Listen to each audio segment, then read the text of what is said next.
Dans cette vidéo, nous allons voir comment on peut tracer un bassin pour implanter par exemple un bassin d'orage sur Monsura. Alors dans un premier temps, le tracé du bassin peut se faire, peut se commencer dans DAO ou alors directement dans Surface Projet. Ici, moi j'ai décidé de le démarrer dans Surface Projet. Donc pour ça, la première étape, c'est de tracer le contour du bassin. Alors pour ça, il faut le faire avec une polyline. Donc on va dans Dessiner ici, polyline. Et puis on va pouvoir commencer à tracer l'implantation de notre bassin. Pas oublier sur la polyline, il faut la clore. Donc C pour clore, hop, elle est close, ça y est. Donc cette polyline ici, c'est une polyline 2D. Voilà, donc je peux trouver des propriétés si je vais dans propriétés ici.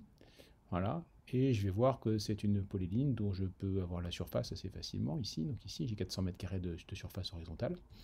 En fonction de la surface du volume que je vise, j'ai une idée de la profondeur de mon bassin, je vais pouvoir déjà dimensionner, estimer la surface de bassin que je veux. Là, c'est un bassin qui aurait une forme un peu bizarre avec ses formes très rectangulaires ici, donc on peut par exemple faire un lissage avec des arcs ou avec des splines. Je vais faire un lissage avec des splines qui va du coup ressembler un peu plus à une surface de bassin naturel, voilà, ici. Ça, c'est la première étape. La deuxième étape, c'est maintenant de passer de la 2D, où on est pour le moment, à la 3D.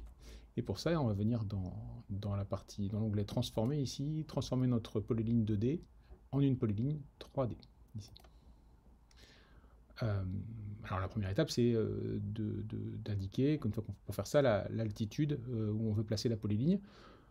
Moi, j'ai décidé de travailler avec une polyligne qui serait l'équivalent du fond de bassin, parce que comme ça, avec les talus, je vais avoir une petite sécurité. Donc, je vais la mettre, par exemple, dans l'occurrence ici, à 81 mètres LGF, ça dépend évidemment de là où on est placé.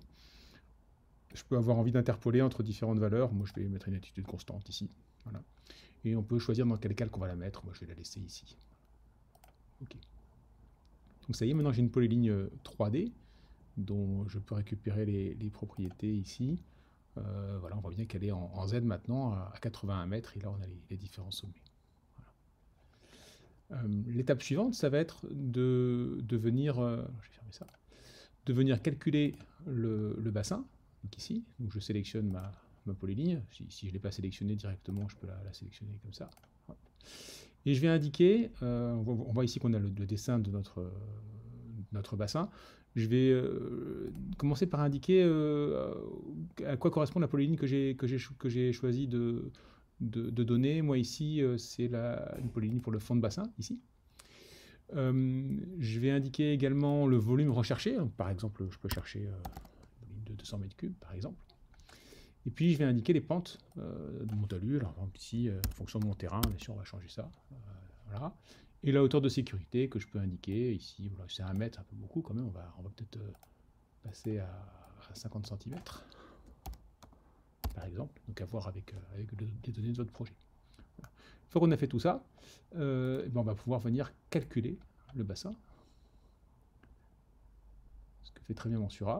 Voilà. OK. Et ça y est, j'ai mon bassin qui est tracé. Avec, là c'est les couleurs des codes, hein, ici, mais je peux afficher les déblais remblais pour me rendre compte de ce que ça veut faire en déblais remblais. Je peux éventuellement, ça peut être une idée intéressante, hein, venir faire une petite coupe pour me rendre compte par rapport au reste de mon projet de là où est situé mon bassin et puis des éventuels volumes que je vais pouvoir traiter et comment va pouvoir se faire mon écoulement.